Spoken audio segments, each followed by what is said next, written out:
गालवा के हरावा किनावो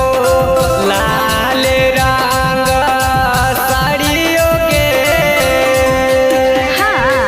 दुर्गा माई के तोरो सोना दर्शन करइबो के सोना तारा मोची औरी तोरो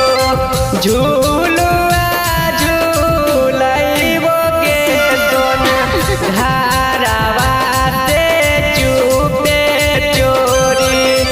मेलावा घूमे आई हो के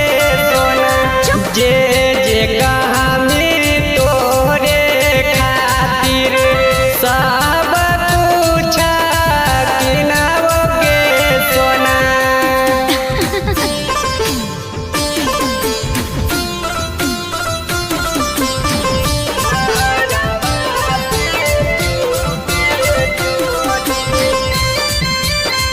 म्यूजिक बाय मुरली मुकेश।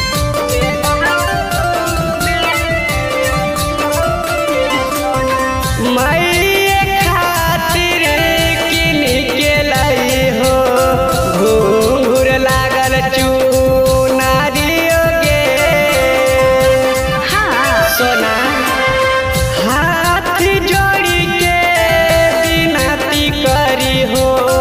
फेर थुन तो हते नजरियो गे शिवोद सारा गाँव तोरो सोना मेलावा घूमाई तो के सोना सोनू कारण तोरो सोना मेलावा घूमाई तो के सोना घरवा से चुपे चोरी मेलावा घूमे आई हो गे